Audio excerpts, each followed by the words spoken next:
Halo, selamat sore semuanya, Bapak, Ibu, dan teman-teman Health Talk sekalian. Sebelumnya terima kasih banyak sebelumnya untuk teman-teman di sini yang sudah bergabung, yang sudah bersedia untuk mengikuti webinar Health Talk Akupunktur Medik ini.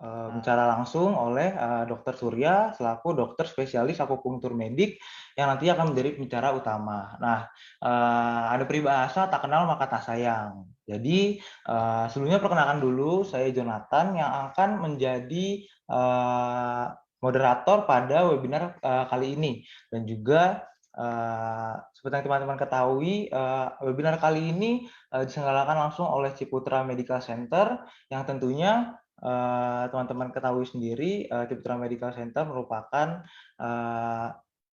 tempat bernaung dari Dokter Surya selaku pembicara pada kesempatan kali ini. Nah, kita masuk pada topik intinya nih, Bapak Ibu sekalian. Kita akan masuk health talk akupunktur dengan tema akupunktur medik pada penyakit terkait stres dan optimalisasi sistem imun, GERD, insomnia, anxiety, tinnitus, dan optimalisasi sistem imun. Nah, dan tentunya pada pembicara kali ini kami mengundang dokter spesialis akupunktur medik langsung dari Ciputra Medical Center, yakni Dr. Putu Bagus Surya Witantra Giri, SPAK CHT. Nah, mungkin untuk saya akan mengundang terlebih dahulu untuk Dokter Suryanya masuk ke dalam bergabung bersama kita. Halo Dokter Surya. Oke, halo, selamat sore Jonathan. Halo, selamat sore Dokter. Apa kabar nih Dok? Kabar baik, kabar baik, kabar baik. Oh baik, baik Dok. Seperti yang tadi sudah saya sebutkan sebelumnya, mungkin saya akan melanjutkan kepada sesi acara kepada Dokter Surya untuk Oke, masuk pada topik pembahasan. Waktu dan tempat saya persilakan ya Dok. oke. Terima kasih Jo, saya share screen dulu. Mungkin selamat sore saya ucapkan kepada seluruh peserta webinar kita pada malam hari ini. Ya, kita langsung mulai ya Jo. Silakan Dok. Oke. Pada kesempatan ini saya diminta oleh Jonathan dari Ciputra Medical Center juga untuk menyampaikan materi yang terkait dengan stres lagi ya, jadi penyakit terkait stres. Karena ternyata setelah 1 tahun berlalu, pandemi kita belum selesai dan penyakit ini terus meningkat setiap harinya. Jadi dilihat dari angka kedatangan pasien di klinik, jenis-jenis penyakit yang ini ternyata terus-menerus jumlahnya semakin meningkat dan dengan berbagai variasi kasusnya. Jadi pada sore hari ini kita akan membahas peran akupunktur medik pada penyakit terkait stres dan upaya untuk mengoptimalisasi sistem imun kita. Dalam hal ini yang kita akan bahas utamanya nanti adalah mengenai GERD, insomnia, anxiety, tinnitus, dan tentang imun sedikit ya. Oke, kita lanjut dulu. Nah, rekan-rekan sekalian, apa itu stres? Banyak orang mengalami tapi kadang-kadang tidak menyadari. Stres itu adalah suatu respon tubuh kita terhadap suatu situasi yang dianggap sebagai suatu tekanan ancaman. Baik itu datang dari satu kondisi tertentu atau dari satu lingkungan tertentu.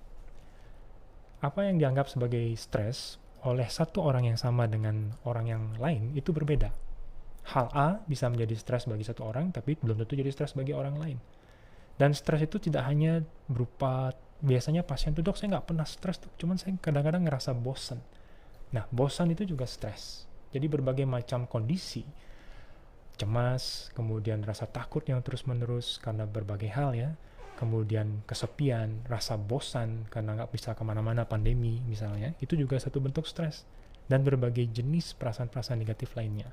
Kalau terjadi terus-menerus, itu adalah satu bentuk stresor bagi tubuh kita.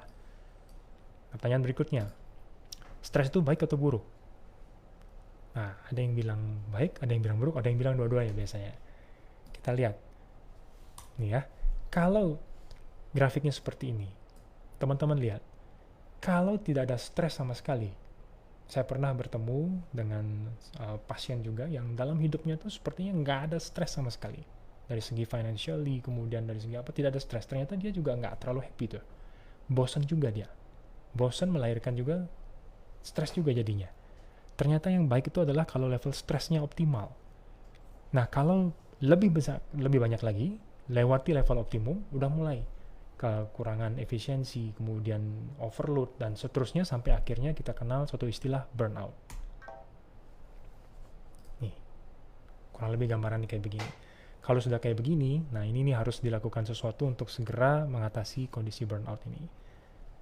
Jadi stres itu baik atau buruk, tergantung bagaimana seseorang memanage stresnya, ya, bagaimana dia menyikapi pressure-nya sehingga dia menjadi stres yang optimal bagi kehidupannya. Dan sekarang kita akan bahas dalam sesi webinar ini apa saja sih dampak daripada stres ini kepada sistem organ tubuh kita dan bagaimana cara kita menanggulanginya, terutama dalam bidang saya dari segi akupuntur mediknya. Oke. Nah, rekan-rekan, seperti yang kita ketahui, ini sudah menginjak ulang tahun ketiga pandemi. Nah, ini adalah satu penelitian yang sifatnya multi-center yang dilakukan di berbagai negara di dunia. Di sini kita dapatkan bahwa angka populasi dunia saat ini yang mengalami stres itu sangat-sangat tinggi. Itu sekitar 32% dari populasi dunia saat ini, terutama saat pandemi ini, mengalami satu bentuk kecemasan dan stres yang tentunya akan sangat mengganggu berbagai sendi kehidupan manusia. Ini ya, sekarang kita sudah menjelang nih ulang tahun ketiga kalau di Indonesia nih, COVID-19. Nah, kalau kita lihat stres itu sendiri, efeknya kalau teman-teman lihat di sini bisa dari ujung rambut sampai telapak kaki.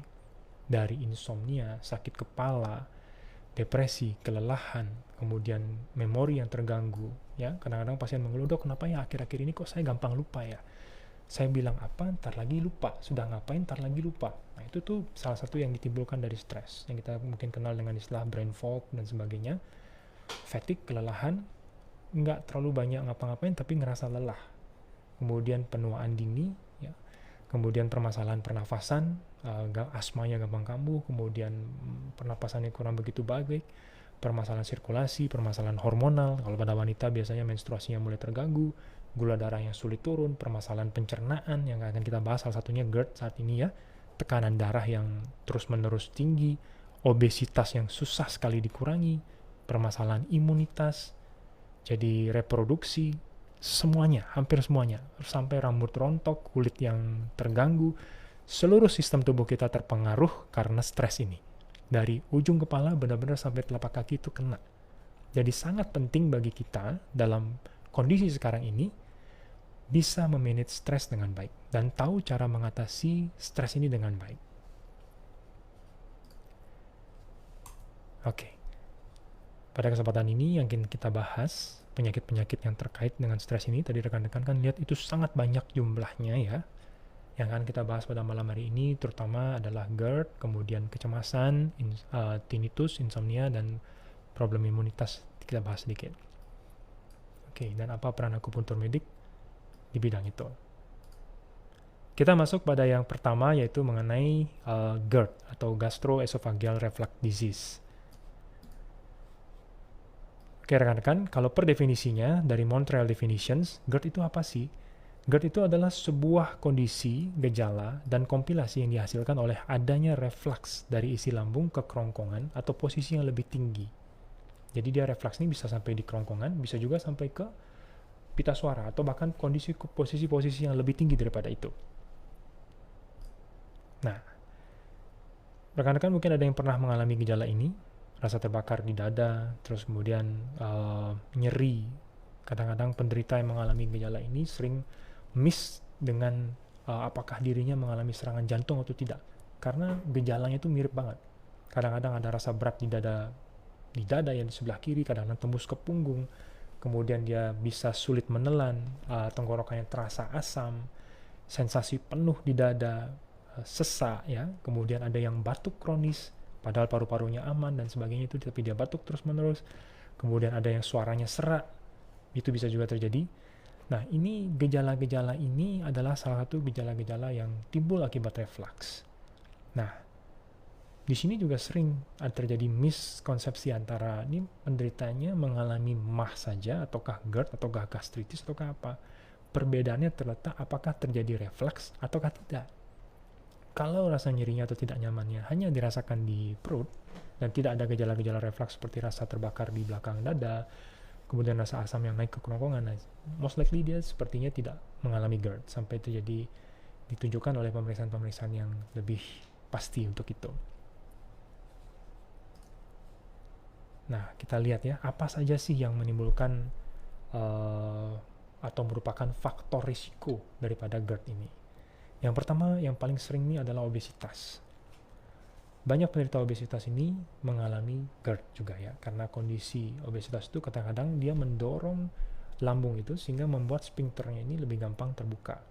Rekan-rekan lihat tadi kalau di sini di gambar ya, kunci daripada GERD itu terletak di sini. Kalau rekan-rekan lihat, saya arahkan pointer ke sana.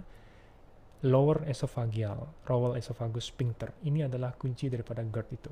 Kalau terjadi suatu bentuk perlemahan di sini, asam lambung yang harusnya tertahan di lambung saja, jadi organ lambung kita itu memang didesain untuk bisa menahan pH asam yang sangat asam dari asam lambung. Nah, itu bisa tertahan di lambung. Kalau terjadi sesuatu dengan sphincter ini, nah asam lambung itu bisa naik ke kerongkongan atau ke posisi yang lebih tinggi. Itulah yang menimbulkan sensasi seperti terbakar, rasa asam yang naik dan sebagainya, dan sensasi-sensasi lain yang seperti slide sebelumnya.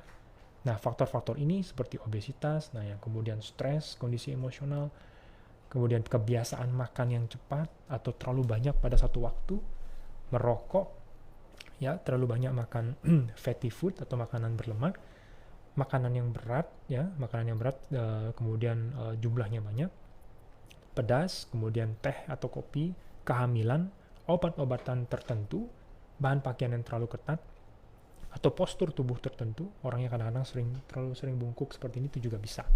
Nah, ini faktor-faktor risiko yang memungkinkan GERD itu bisa terjadi juga.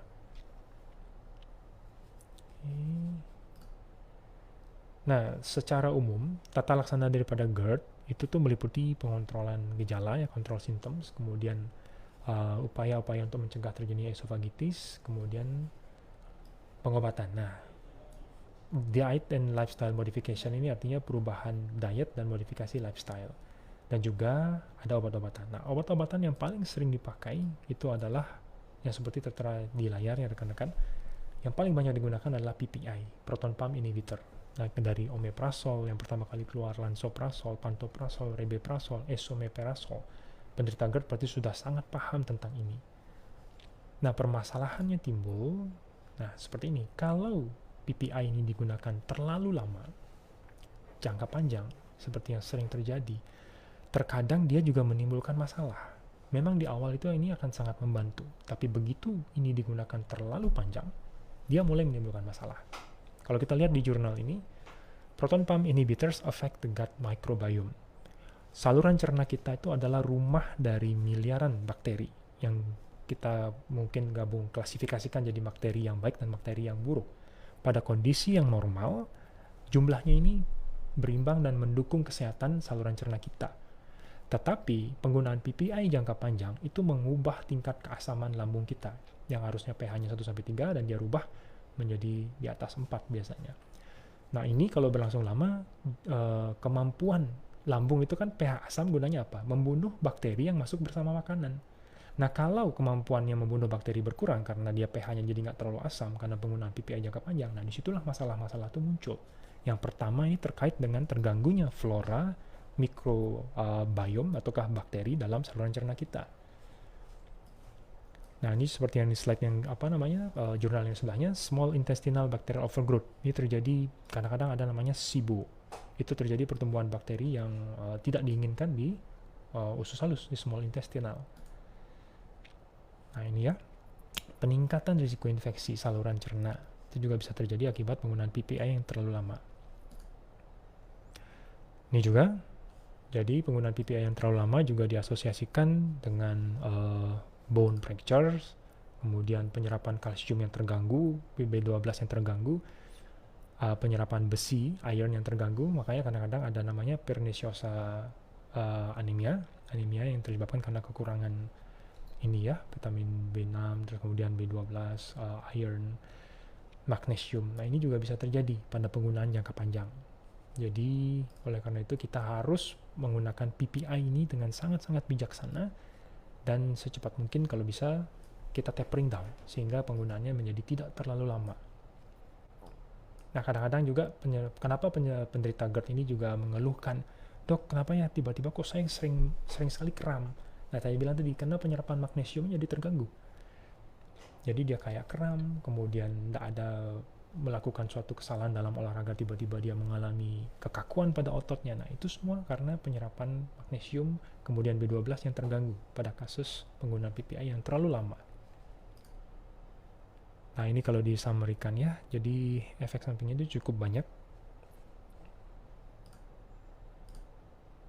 Oke, ini juga dari segi pembiayaan kalau kita lihat, yang menarik itu PPI ini kalau kita lihat di Amerika, itu total biaya yang dikeluarkan di Amerika dalam setahun ini ya, ini tahun 2013 lagi, itu sebanyak 8,5 billion US dollar, atau kalau kita hitung tuh sebanyak 119,8 triliun rupiah per tahun untuk keperluan membeli PPI ini. Jadi sungguh-sungguh suatu pengeluaran yang fantastis untuk PPI ya. Nah, dalam hal itulah di sini kita dari akupunktur medik mencoba untuk membantu penata laksanaan GERD ini sehingga penggunaan PPI ini menjadi dapat dipersingkat sehingga tidak terlalu lama dan dapat dikombinasikan dengan pengobatan pasien yang sedang dilakukan sekarang sehingga semua efek-efek samping tadi bisa diminimalisir dan pemulihan daripada GERD ini bisa dipercepat. Kalau kita sampaikan perannya akupunktur di sini apa? Nih ya, ada 5 hal. Yang pertama, dia memperkuat persarapan yang menuju ke lower esophageal sphincter tadi. Sphincter yang tadinya sudah mulai agak melemah dan kinerjanya terganggu itu, kita coba bantu untuk diperkuat. Kemudian mempercepat atau membantu gastric emptying namanya, pengosongan lambungnya. Kemudian acid secretion, proses sekresi asamnya juga kita bantu normalisasi. Kita membantu mengurangi nyeri visceral. Nyeri visceral itu artinya nyeri yang timbul pada organ dalam. Kalau pasien biasanya sering mengalami nyeri di organ dekat posisi lambung kemudian tembus ke belakang termanifestasi di punggung, nah itu namanya revert pain atau visceral pain. Kemudian memperbaiki mukosanya yang rusak karena paparan daripada asam tadi.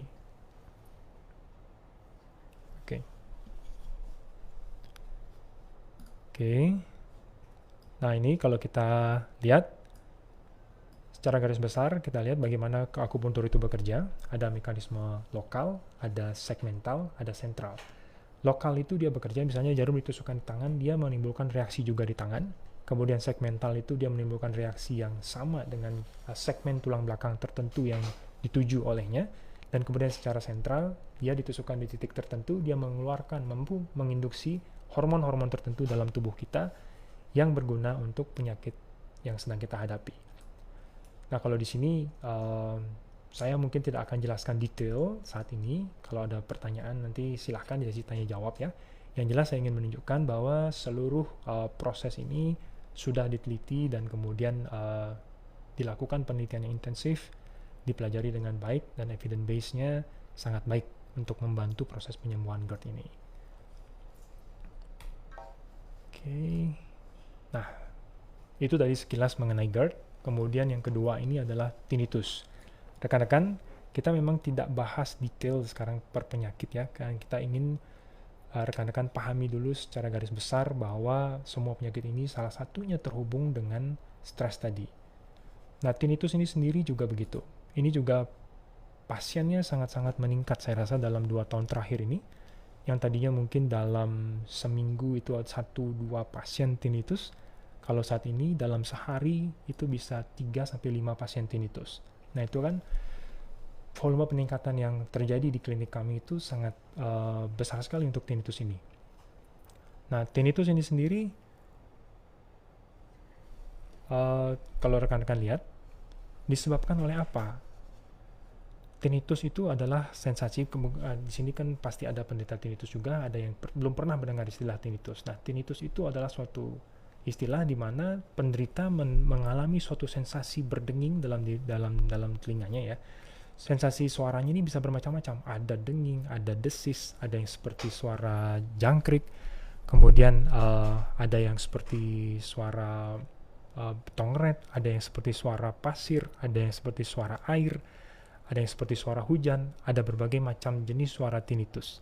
Yang jelas suara-suara tersebut terdengar sangat mengganggu kehidupan pasien. Dan tinnitus ini ya sangat sering menyebabkan depresi juga. Karena penderita merasa sangat terganggu, rekan-rekan bayangkan ada suara di telinga kita, dan itu berdenging hampir 24 jam terkadang. Ada yang mengalami beberapa jam sehari, ada yang hilang timbul, ada yang non-stop 24 jam sehari. Ada yang misalnya kalau kita bilang dari 0 sampai 10, 10 sangat kencang sekali, ada yang mengalami suara ini di skala 4, ada yang skala 6, ada yang skala 10. Dan bisa dibayangkan kalau skala 10 itu seperti apa rasanya kalau suara itu tetap konstan sepanjang hari. Ya, itu tinnitus. Nah, tinnitus ini sendiri kalau kita lihat, penyebabnya apa saja? Ini juga bermacam-macam. Kalau kita lihat dari paling luar, dia bisa terjadi karena ada satu benda asing di sana, di saluran telinganya. Nah, ini biasanya kalau rekan-rekan sudah memeriksakan diri ke rekan sejawat kami di THT, itu biasanya sudah dilihat apakah ada gangguan di telinga bagian luarnya, kemudian diperiksa di apakah ada penurunan pendengaran dan sebagainya. Ya, apakah ada infeksi ataukah tidak, bagaimana membran telinganya, apakah intact ataukah ada suatu gangguan, dan sebagainya. Nah, kemudian bisa juga dilakukan MRI apakah ada satu bentuk tumor ataukah tidak.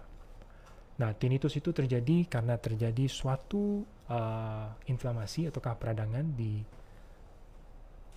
ini ya. Ini kalau dilihat di layar, di auditory nerve di sini. Ini ada saluran 3,5 lingkaran, ada hair cell namanya di sana, sel-sel yang seperti rambut. Nah, di sana terjadi suatu inflamasi. Nah, sampai sekarang hal ini masih diteliti. Apa saja yang menyebabkan, kenapa sih di sana bisa terjadi inflamasi? Nah, salah satu penelitian menyebabkan stres kronis ini, itu kan menimbulkan berbagai bentuk sitokin inflamasi yang muncul.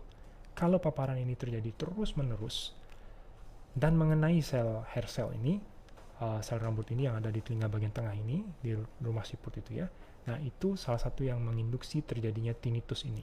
Bisa tinnitus saja, bisa disertai dengan yang sering terjadi juga adalah pusing ya.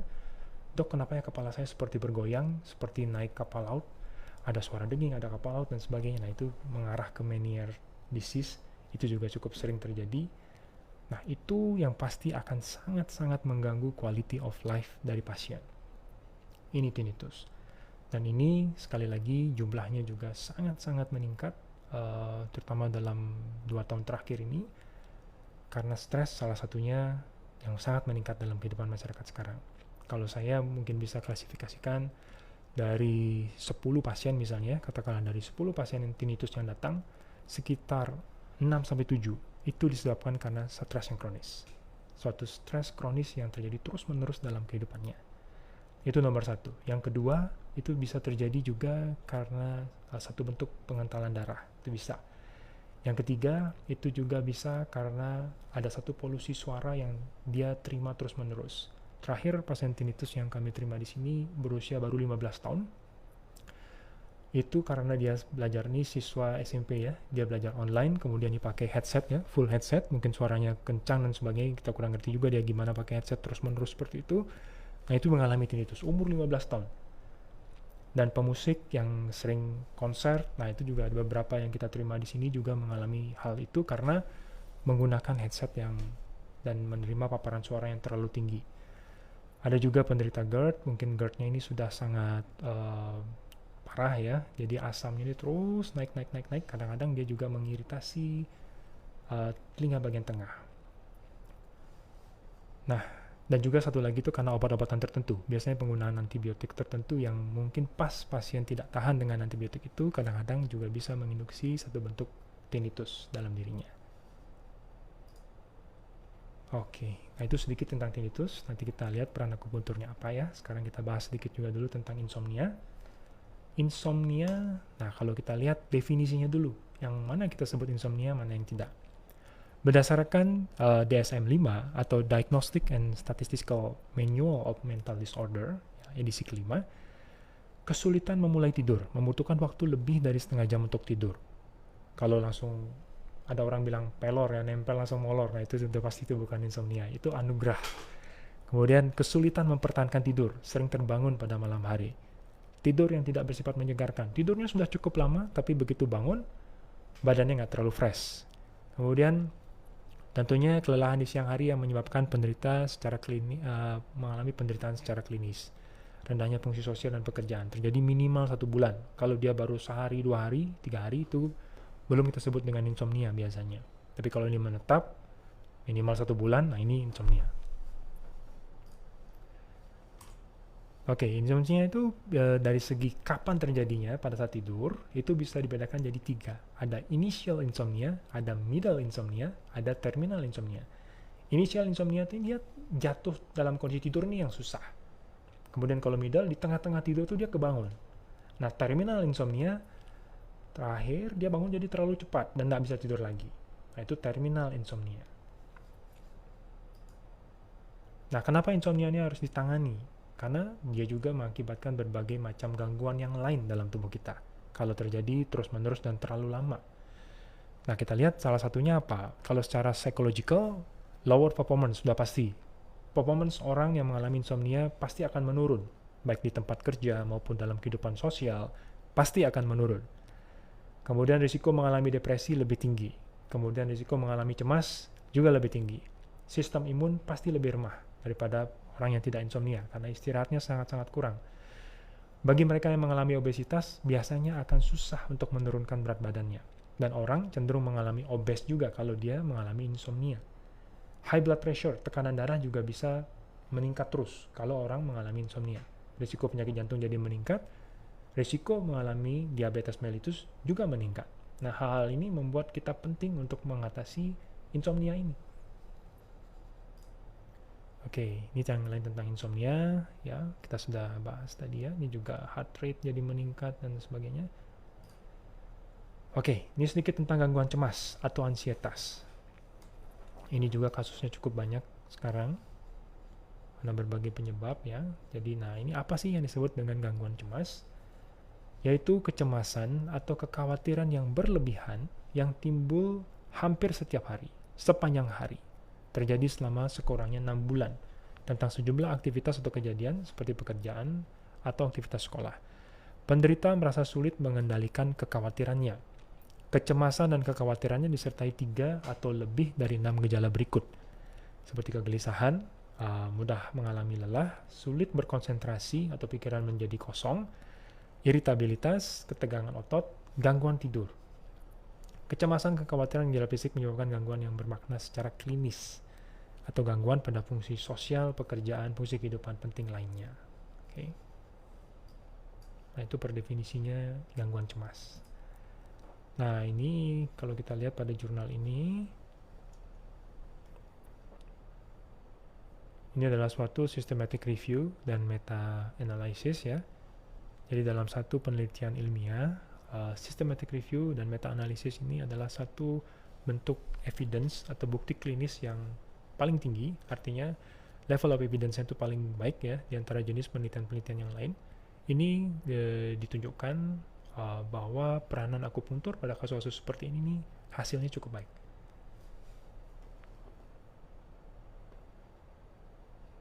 Jadi ini dibandingkan antara subjek yang mengalami kecemasan yang tidak mendapat tambahan terapi akupunktur dan kemudian penderita yang mengalami kecemasan dengan tambahan terapi akupunktur. Terdapat perbedaan yang bermakna pada level kecemasannya. Nah, ini juga ya. Ini efek of acupressure on certain points. Jadi pada ansietas. Jadi kalau ada penderita ansietas, selain dia rutin akupunktur, biasanya kita juga akan ajarkan beberapa titik akupunktur yang berguna bagi dia untuk dia lakukan sehari-hari di rumah, yang cukup membantu untuk mengurangi kecemasannya. Oke. Ini tentang sedikit mengenai sistem imun kita. Nah, rekan-rekan, vaksinasi itu sangat penting. Saya sangat mendukung program vaksinasi pemerintah. Tapi banyak orang sedikit miss, saya rasa.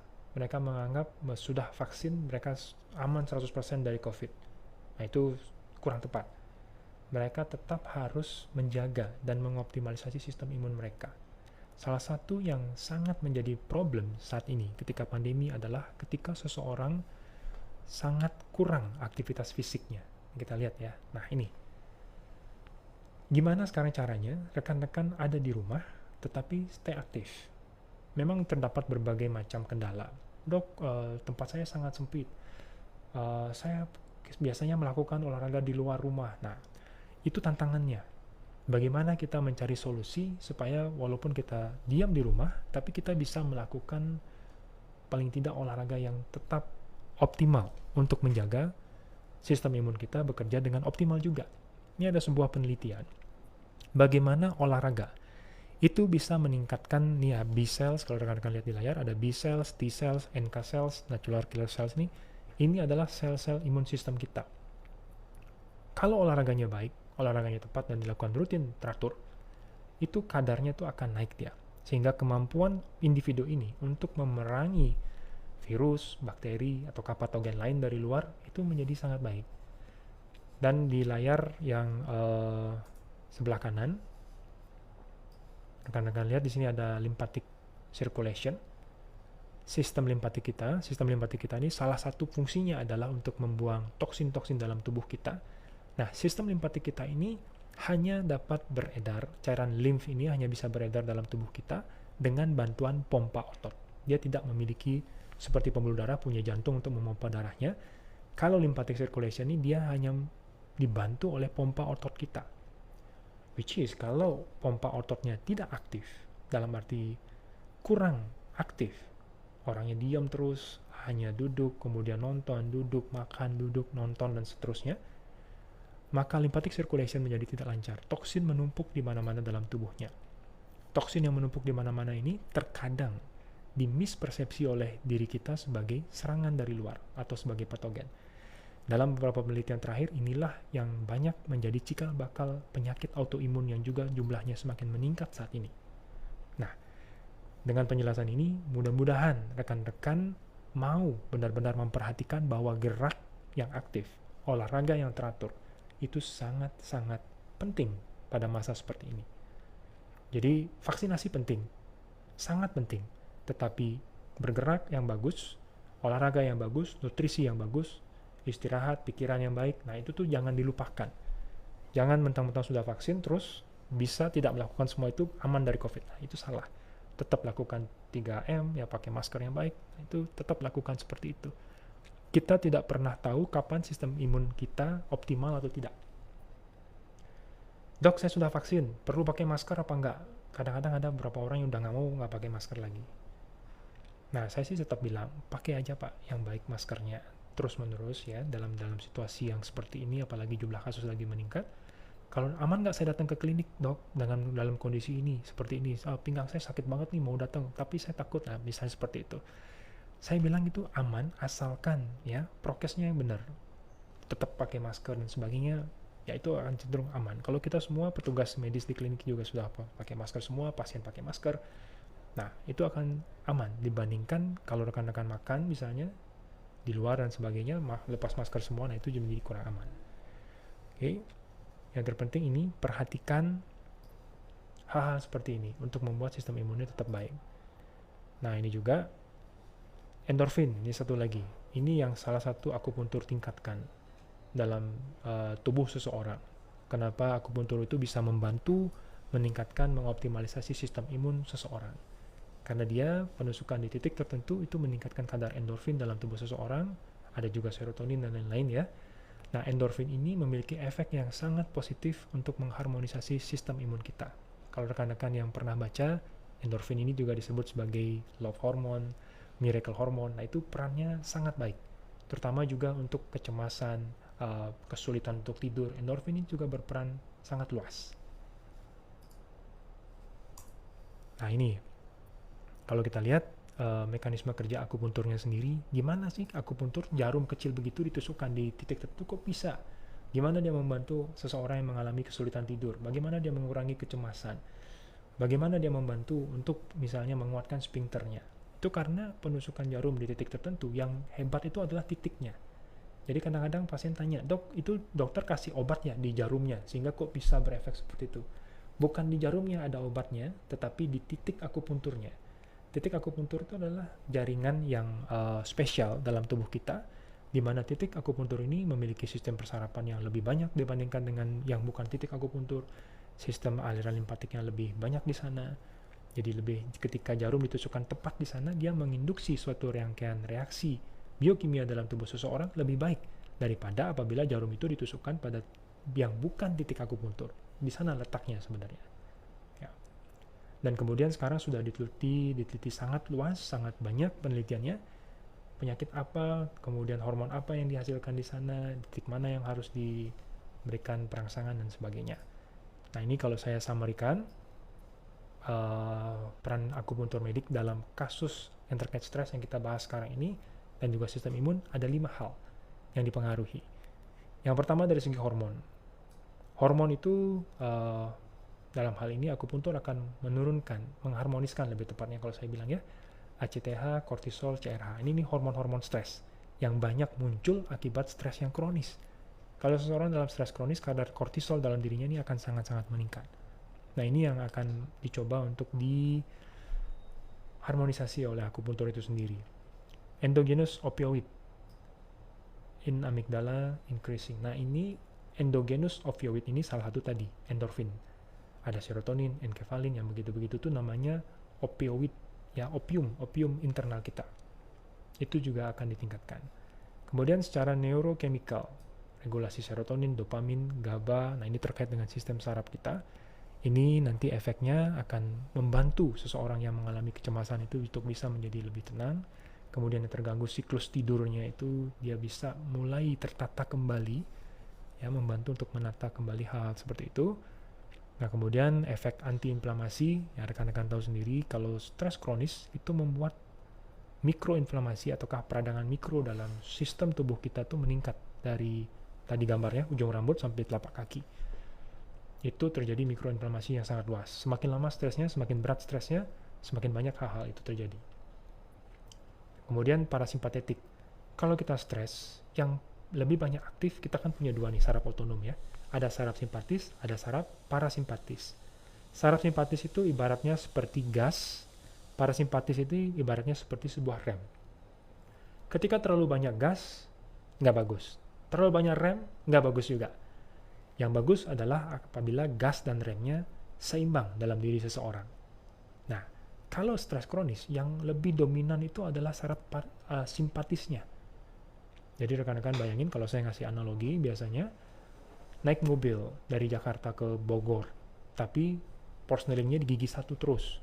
Putaran mesin ini akan sangat-sangat tinggi dan sangat panas. Rekan-rekan harus bisa atur bagaimana oper gigi 1, kemudian oper gigi 2, gigi 3, gigi 4, kalau perlu baru gigi 3 lagi, kalau jalan tanjakan baru gigi 1, setelah jalannya lebih landai, gigi 4. Begitu juga dengan kehidupan kita. Kapan kita gas, kapan kita rem. Nah, keseimbangan gas dan rem ini sangat penting. Nah, dalam hal ini, regulation of limbic system, itu regulasi sistem limbik, nah itu juga yang kita banyak coba bantu dengan akupuntur, terutama ada beberapa titik di kepala, yaitu langsung hubungannya kepada sistem limbik kita. Nah, lokal mekanisme ini artinya secara lokal, misalnya di lambung, kita akan cari saraf lokal di lokal yang akan langsung menuju ke lambungnya. Kemudian misalnya ada nyeri yang terkait dengan otot, itu kita bisa langsung arahkan langsung ke otot yang terkait. Itu maksudnya lokal. Jadi kelima mekanisme inilah yang kita gunakan untuk membantu penderita-penderita yang mengalami penyakit-penyakit seperti di atas tadi. Ya. Dan satu lagi tadi dalam hal mengoptimalkan imun ya. Jadi kalau stres ini bisa ditekan, itu akan berarti berkorelasi positif dengan imunitas seseorang. Artinya, karena tadi kita lihat stres ini sangat mengganggu imun seseorang kan. Oke. Nah, self-care, mungkin ini kalau waktunya sudah ini kita berikan nanti. Ini kalau rekan-rekan tertarik, kita bisa coba lakukan beberapa latihan acupressure mandiri di rumah. Itu yang nanti bermanfaat misalnya untuk membantu masalah insomnianya, untuk membantu ketenangannya ya. Atau nanti saya kembalikan dulu kepada moderator. Kalau waktunya masih cukup, kita lakukan sekarang. Kalau enggak, nanti mungkin setelah di pertanyaan di sesi tanya jawab, kalau ada waktu kita lanjutkan lagi. Mungkin dari saya materinya cukup sekian dulu ya. Saya kembalikan kepada Jonathan. Oke, silakan Jonathan. Baik, terima kasih Dok untuk materinya. Selanjutnya mungkin kita akan masuk kepada sesi tanya jawab dengan Dr. Surya ya Dok. Baik, Dokter Surya. Oke. Ya, Oke, Dok. Jo. Ya, Dok. Oke nih, Dok. Hai. Ya, jadi wah udah banyak sekali pertanyaan nih, Dok, di Q&A. Mungkin teman-teman Oke. udah banyak yang penasaran, ingin bertanya-tanya apa saja yang eh, mereka ingin tahu sekarang, seperti yang dokter tadi bahas, karena akupuntur medik ini bisa menjadi banyak sekali pilihan untuk eh, mengurangi gitu untuk penyakit dan segala macam. Baik, mungkin saya dapat pilih dari pertanyaan pertama ya, Dok ya. Boleh, silakan, silakan. Dari Hendrik Jo. Timadius, ingin bertanya, Dok, rata-rata perlu berapa sesi akupuntur nih supaya ada perbaikan untuk kasus tinnitus skala 3? Nah, Mhm. apakah akupuntur bisa juga untuk perbaikan loss of hearing nih, Dok? Oke. Baik, saya langsung jawab aja ya, Jo ya. Oke, Ya, jadi untuk silakan, Dok. berapa sesi yang diperlukan, terutama untuk tinnitus, terus terang kita tidak pernah bisa memastikan hal itu, Oke, ya. Jadi walaupun sekali tiga, hal yang lain juga mempengaruhi itu adalah yang nomor satu, berapa lama seseorang sudah mengalami tinnitus. Usianya sekarang berapa, kemudian apakah dia ada penyakit yang lain, ada diabetes atau tidak, kemudian apakah dia mengalami kecemasan, cemasnya seberapa parah, kemudian dari segi hormonal atau kemudian hasil darah yang lain, apakah ada kekentalan darah dan lain-lain, penyulitnya bagaimana. Nah, itu sangat-sangat mempengaruhi berapa sesi yang diperlukan untuk menangani tinnitus ini. Kemudian apakah akupuntur bisa juga untuk perbaikan loss of hearing. Nah, pada beberapa kasus ada orang yang loss of hearing terjadi duluan, baru kemudian muncul tinnitusnya. Ada yang tinnitus dulu, kemudian mengalami loss of hearing. Nah, kalau secara kita baca di jurnal dan sebagainya ya, itu akupuntur bisa digunakan untuk loss of hearing. Sudden deafness itu juga bisa membantu dalam derajat tertentu. Nah, pada pengalaman saya langsung di praktek, ada yang ketika tinnitusnya berkurang, misalkan dia seorang penderita tinnitus derajat 8, itu kan suara dengingnya itu sangat-sangat tinggi banget. benar. Ketika derajat denging itu berkurang, kualitas suara yang dia dengarkan juga membaik. Itu ada. Nah, kemudian sudden deafness juga. Nah, ini kita harus lihat sudah berapa lama dia mengalami ini, usianya bagaimana. Kalau lebih lama itu biasanya prognosisnya akan lebih susah. Misalnya di atas 5 tahun, ada yang sudah 10 tahun, nah itu akan lebih sulit daripada dia yang baru saja mengalami itu. Misalnya dia baru sebulan, baru setengah tahun, nah itu akan lebih baik. Jadi dalam hal ini semakin cepat dimulai pengobatan akupunturnya akan hasilnya semakin baik. Demikian mungkin Jo. Baik, Dok. Ya, Berarti benar-benar tergantung dari kondisi pasien itu ya, sendiri ya, Dok ya. ya. Case by Bagaimana case-nya beda-beda. Jadi bukan betul skalanya tuh yang menentukan kadang-kadang, tapi banyak faktor yang lainnya juga. histori dari Betul. diri benar-benar mempengaruhi ya, Ya, baik-baik. betul. Oke, untuk pertanyaan selanjutnya mungkin dari F. Rosmelati.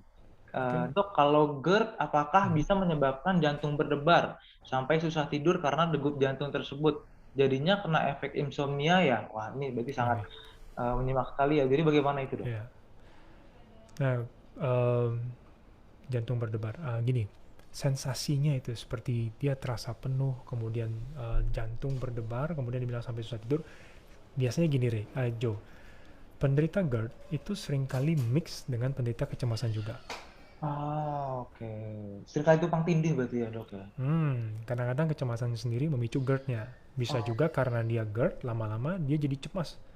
Karena ini bikin penyakit nggak sembuh-sembuh ya, misalnya. Jadi ini dua penyakit yang kadang-kadang bisa muncul bersamaan dan saling memperberat satu sama lain. Nah, gejala GERD sendiri itu kan kalau Ibu lihat tadi di slide yang terdahulu ya, ada rasa penuh di dada, kemudian dia bisa rasa nyeri di dada, rasa sakit yang tembus ke belakang, itu kadang-kadang juga berdebar seperti ini juga bisa gejala dari GERD itu. Yang terpenting gini, kadang-kadang kalau umur apalagi ya, misalnya umur ya. sudah tua, katakanlah 40 tahun ke atas gitu ya, atau 30 tahun ke atas, ada obesitas dan sebagainya. Pertama kali tiba-tiba malam-malam tuh, kok dadanya sakit, nggak enak. Saran saya kalau pertama kali terjadi, tetap periksalah dulu. Larilah ke rumah sakit pertama kali. Pastikan dulu jantung clear dan semua clear. Karena kadang-kadang ada juga memang yang benar-benar problem jantung, tersamarkan dipikirnya mah, jangan sampai dipikirnya GERD. Itu juga jangan sampai terjadi.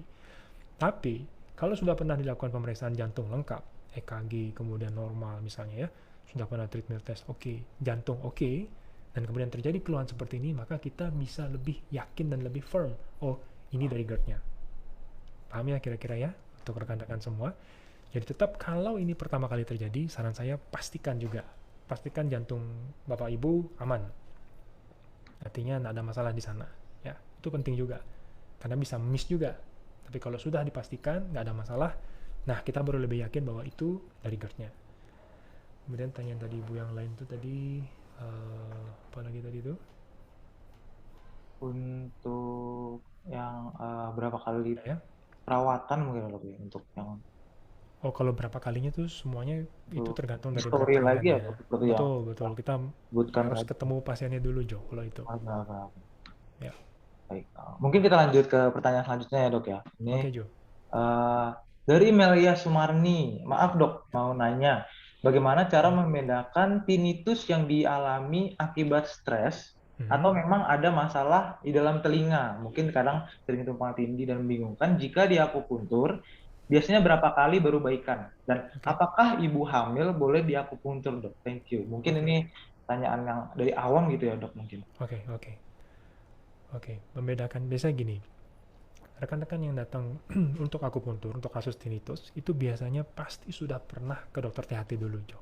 Oh, oke. Pasti sudah pernah dari sejawat dari THT. Dan biasanya dari THT, rekan sejawat dari THT sudah memastikan tuh, sudah melakukan pemeriksaan telinga bagian luarnya, ada masalah apa tidak, saluran telinga tengahnya bagaimana, kemudian dia melakukan beberapa tes audiometri, ada beberapa kasus mereka melakukan MRI kepala.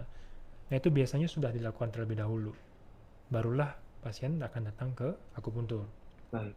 Jadi sudah ditegakkan dulu diagnosisnya di THT, kemudian sudah dilihat apakah ada masalah di telinganya atau tidak secara struktural gitu ya. Nah kalau itu semuanya clear, semuanya dinyatakan oke, tapi tetap mengalami tinnitus itu, nah baru kita lakukan, kita bantu tuh. Biasanya di sana tuh kita bisa bedakan mengalami dia apa penyebabnya, lebih kemungkinan yang dialami, apakah stresnya ataukah apanya. Ya. Nah berapa kalinya sama, jawabannya sama kayak tadi tuh Sama. Jo. Ya, Histori tetap oh, ngaruh kita dan harus kondisi periksa langsung pasien. pasiennya. Oke. Kemudian Ibu hamil ya dok, apakah boleh di ya, akupuntur? ibu hamil boleh, tentu Boleh. saja boleh. Jadi ada akupuntur kehamilan. Biasanya kalau untuk kehamilan sehat ya, yang nggak ada keluhan sama sekali itu biasanya saya lakukan rutin 1 bulan sekali itu. Oke. Kecuali kalau ada keluhan misalnya dia mau muntah dalam kehamilan, tekan darahnya mulai tinggi misalnya, ataukah ada nyeri di bagian tubuh tertentu, low back pain, kemudian ada masalah mual muntah yang sangat hebat, permasalahan imunitas, nah itu bisa. Itu Oh, frekuensinya bisa lebih sering. baik Nah, baik. untuk tinnitus ini saya lihat juga ada cukup banyak rekan-rekan bertanya tadi tentang frekuensi terapi. Mungkin gambaran saja, biasanya pasien itu berbeda-beda terus terang. Ada yang sekali treatment sudah mulai ada penurunan. Misalnya tadi dia tinnitusnya skala 8. Treatment pertama, nanti nextnya dia bisa jadi skala 7. Ataukah dia masih naik turun 7, 8, 7, 8, tapi sudah mulai turun ke 7. Ya, kemudian ada yang bisa dari 8, bisa langsung turun ke 6. Ada yang masih 8 dulu, berapa kali terapi ketiga, keempat, dia baru turun. Nah, jadi benar-benar berbeda-beda. Tergantung dari hal-hal yang saya sebutkan tadi. Bagaimana backgroundnya dia, tingkat cemasnya seperti apa, stresnya ini seberapa parah, dan faktor-faktor yang lain. Ada faktor penyulit ataukah tidak, Oh, usianya bagaimana, ya. Nah itu sangat nggak bisa dipukul rata. betul. Sekian pasti akan begini. Dan kita memang tidak pernah berani menyanyikan, oh di akupuntur tinnitusnya pasti sembuh. Nah itu nggak Itu berani. ya Kita mungkin nggak berani janjikan dapat seperti itu. dicamkan oleh Ya, peserta sekalian ya. Mungkin ya. jika memang untuk Yang pasti gini. Dari pengalaman kami, yang pasti yang kita bisa sampaikan, apakah ada harapan untuk bisa membantu penderita tinnitus? Iya, itu iya. Itu saya bisa jawab dengan tegas itu iya. Karena dari berbagai pasien, ada yang dari skala 8, ada yang bisa sampai 0 itu ada. Mencapai residu saya bilang, dari skala 8 dia sisa skalanya 1 atau 1,5 atau 2, which is yang dia sudah bisa tolerable dalam kehidupan sehari-hari. Kalau skala 8 mungkin dia udah nggak tahan tuh kan, suara 8 tuh udah kayak neraka lah rasanya kalau 24 jam seperti itu. Sekarang dia bisa turun ke skala 2, tapi menetap di 2. Ada tuh yang seperti itu. Jadi nggak 0, ada sisa. Itu ada. Ada yang sisanya sampai 5, dari 8 atau 10 dia turun ke 5, ada. Yang nggak turun sama sekali ada nggak? Ada. ada. Itu juga ada. Artinya tinnitus yang sangat bandel, saya bilang tuh sangat bandel. Nah itu biasanya kalau tinnitusnya sudah 3 tahun ke atas itu biasanya butuh text time tuh, saya butuh waktu. Biasanya akan saya berikan ke pasien, kita akan coba sekitar 3 atau 4 sesi, kalau misalnya terutama untuk yang 3 tahun ke atas ya, kita lihat apakah ada perubahan nggak, at least ada penurunan nggak, masih ada respon nggak dengan akupunturnya. Itu yang biasanya saya sampaikan kepada pasien. Kalau ada respon, kita akan bantu ibu terus. Oh, Sampai setahap mana yang maksimum yang kita bisa bantu untuk meningkatkan kualitas hidup daripada penderita tinnitus. Itu kira-kira Jo, terkait oke. pertanyaan tentang berapa sesi yang dibutuhkan. Oke, baik, baik. Nah, ini ada pertanyaan menarik nih dok dari Effendi. Mungkin berkaitan dengan yang baru saja kita bahas dok. Ya. Dok, saya sudah melakukan 6 sesi akupuntur, Mhm. jarum dan aliran listrik dengan Shinshi untuk pengobatan tinnitus, tetapi tidak ada perbaikan.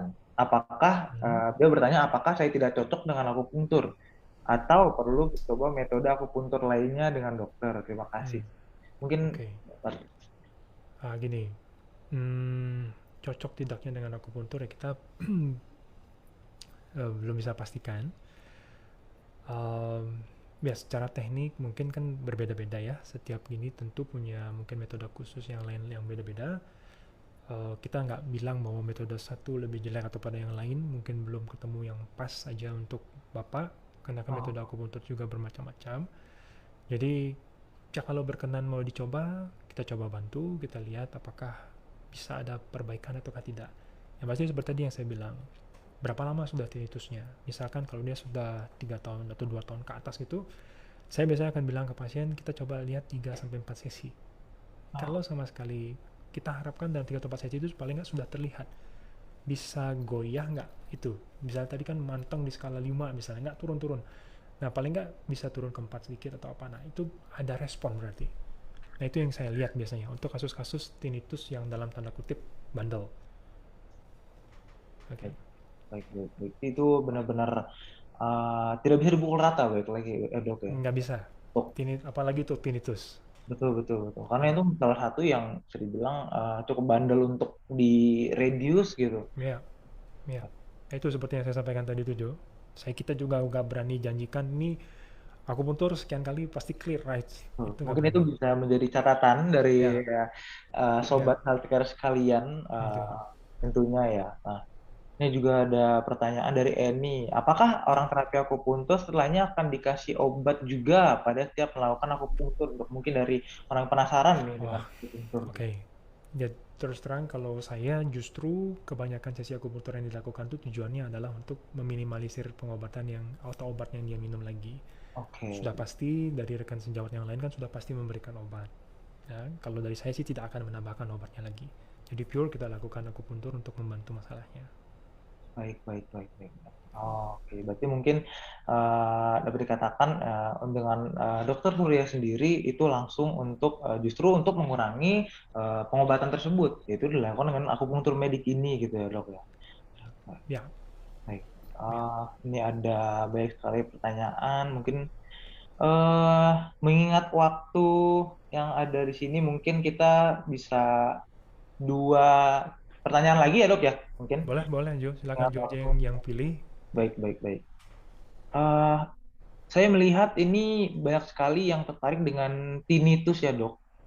Nah, itu Berarti saya bilang tadi Jo, itu kasusnya sangat meningkat. sangat meningkat ya dok Cuma ya. sebagai gambaran mungkin sebelum pandemi saya menangani tinnitus itu mungkin satu minggu tuh bisa ya dua kasus gitu, 2 sampai 3 ya. Sekarang sehari itu bisa 3 sampai 5 tuh peningkatannya tuh Wow.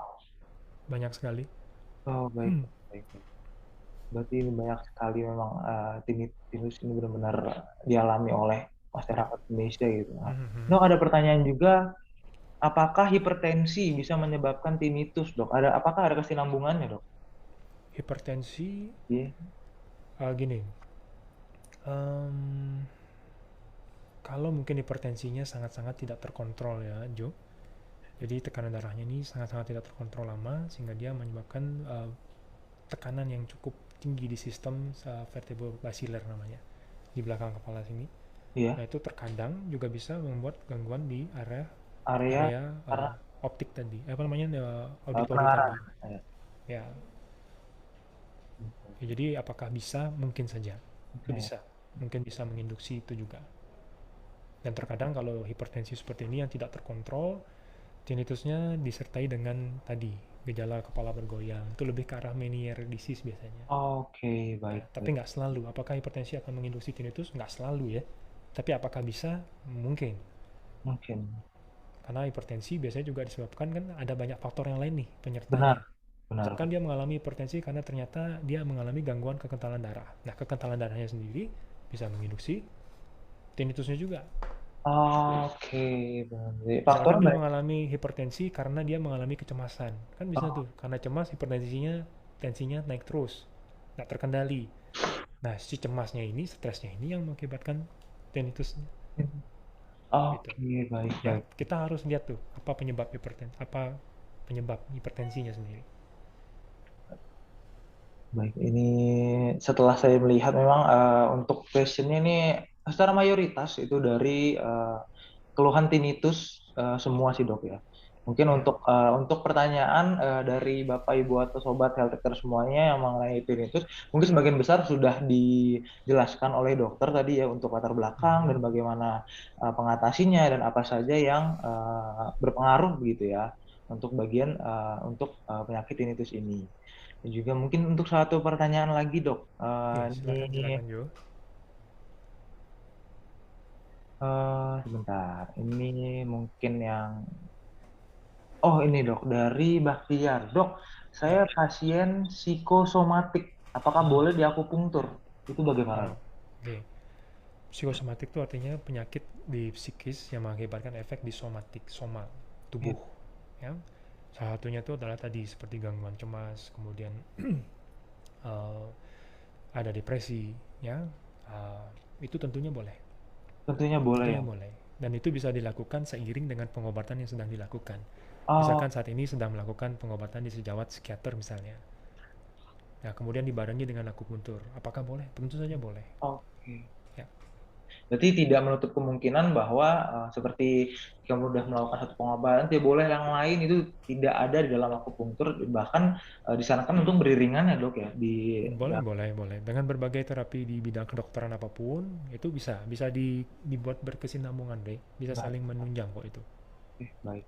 Ya, Mungkin terima kasih banyak untuk Dokter Surya yang sudah oke, bergabung bersama kami dan menjadi pembicara. Untuk sesi kali ini itu dulu dok. Mungkin oke Jo. terima kasih banyak Jadi untuk waktunya terima dok. kasih Jonathan dan terima kasih kepada seluruh rekan-rekan yang sudah hadir. Jadi sampai jumpa ya. Salam sehat untuk kita semua.